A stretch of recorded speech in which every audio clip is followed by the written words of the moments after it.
Imagine walking onto a professional tennis court, not to compete, but to be humiliated. Imagine losing every single point in both sets. Now, imagine that moment goes viral across the world.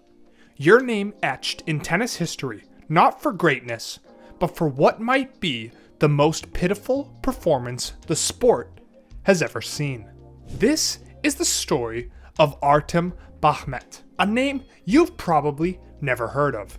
And unless you're into the weird corners of ITF level tennis, you'd never know what happened in Doha in 2019.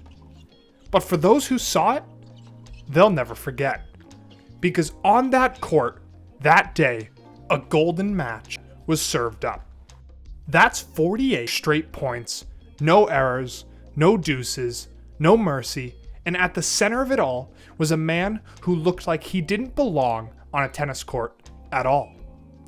This is the saddest tennis match of all time, and it might just expose one of the sport's strangest secrets. Let's start with the basics. What exactly is a golden set? In tennis, winning a set requires you to win 6 games. But to win a golden set, a player must win 24 consecutive points, 6 games in a row without dropping a single point.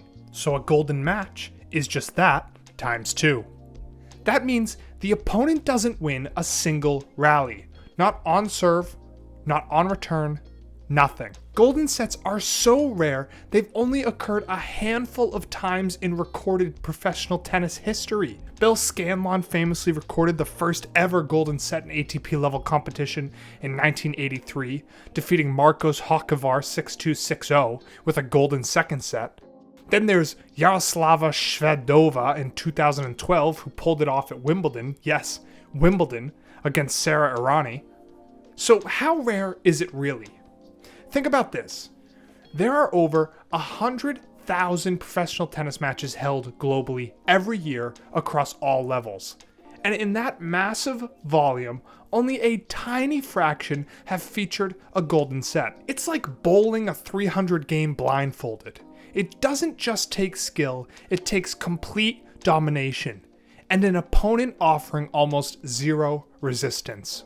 Which brings us to Doha 2019. The match in question was part of the ITF M15 tournament held in Doha, Qatar in December 2019. This was not an ATP level event, but part of the ITF World Tennis Tour, a feeder system for players trying to build points and climb the rankings. On one side of the net was Kriton Koakl, a 22-year-old Thai player ranked 1,369 in the world. He had a few minor ITF wins under his belt and was a solid, if unspectacular player trying to earn his way up the ladder. The type of guy who's been grinding out matches in the shadows, playing in front of empty bleachers in countries no one talks about. On the other side, Artem Bakhmet, representing Ukraine. And here's where things get weird. At the time of the match, Bakhmet had no ATP or ITF ranking, no notable junior record, no documented professional matches. In fact, most in the tennis world had never heard of him. He just appeared in the main draw of a professional tournament as if from thin air. This wasn't a local wild card given to a young junior talent. Bakhmet wasn't a known commodity. There were whispers that he was a recreational player, a gambler, or worse, someone gaming the system. And when the match began, all of those whispers started to look very, very real. On December 9th, 2019, the match began. It lasted a total of 24 minutes. Koakl won 6-love, 6-love. But more remarkably, he won both sets without even dropping a single point. That's 48 straight points in a row. A golden set. There is video footage of this match, and although it's sporadic, if you've seen it, you already know how bizarre it is. Bakhmet isn't just overmatched. He looks completely out of place. His footwork is non-existent. He swings and misses the ball. He shanks balls into the fence. His serve barely clears the net. It's the kind of performance you'd expect from someone who's been playing tennis for under a year. At one point, he double faults 3 times in a row. On another occasion, he swings at a return and misses the ball entirely. It doesn't just look like a mismatch, it looks like a prank. Koyako, to his credit, plays professionally. He doesn't mock his opponent, he simply does his job and moves on. But you can sense even he's confused by what's happening. Every changeover, he sits down and stares into the distance, like he's waiting for someone to call the match off.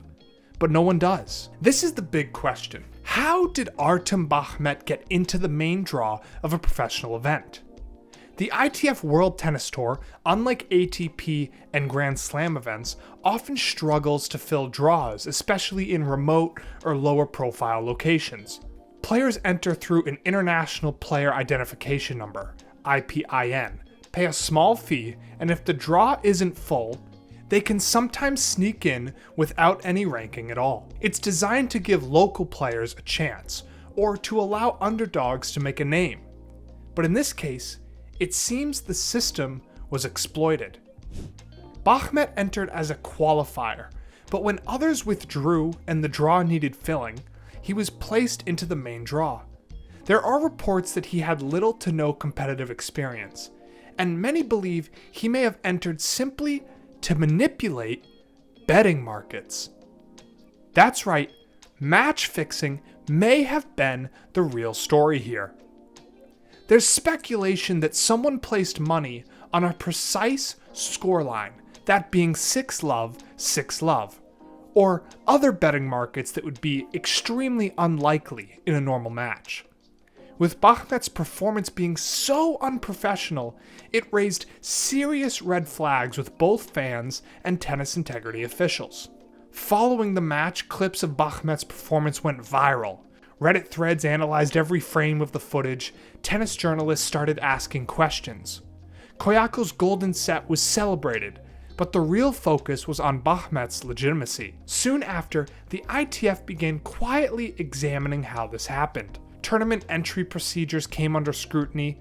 Though no formal punishment or public investigation was announced, the incident became a cautionary tale within tennis circles. And Bakhmet? He never played another professional match again. And his name disappeared as quickly as it appeared. The real tragedy of this match isn't just the lopsided score or the viral humiliation. It's what it says about the structure of lower-level professional events. These tournaments, M15s, M25s, ITF Futures, are supposed to be the foundation of the sport. There where players cut their teeth and fight for points, travel to obscure locations, sleep in hostels, and chase the dream. But the system is fragile, underfunded, poorly regulated, and vulnerable to exploitation. Players can sometimes buy their way into draws. Tournament organizers under pressure to fill slots may not vet entrants thoroughly. And when gambling money enters the scene, especially in matches that few people are watching, bad actors can easily slip through. The Bakhmet match wasn't just embarrassing, it was a glitch in the matrix.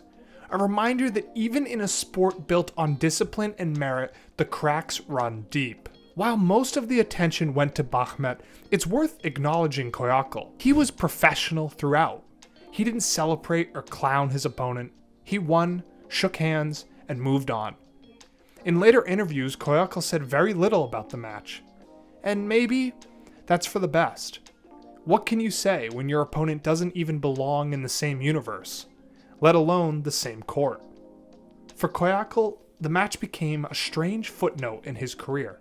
He earned a win, some attention, and the rare status of someone who's recorded a golden match. But the moment wasn't joyous. It was awkward, sad, and a little surreal. So why do we call this the saddest tennis match of all time? Because it's not just about the result. It's about what the match represents. A player who clearly didn't belong on the court, a system that allowed him to be there, and the damage done to the integrity of the sport. And finally, the very real human cost. Because Artem Bakhmet, as unqualified as he was, will forever be remembered not for a valiant loss, but for being the face of a golden set. It's hard to imagine what that feels like. Embarrassment, shame, and the internet never forgets. We don't know what Bakhmet's motives were. We don't know if it was a scam, a joke, or a dream gone wrong. But we do know this. On that day in Doha, professional tennis witnessed something no one ever expected. Not a match, not a battle, but a tragedy. Tennis is a beautiful sport. It demands excellence, endurance, mental toughness, but like any institution, it's only as strong as the rules that govern it. The match between Quitin Koyakl and Artem Bakhmet should never have happened.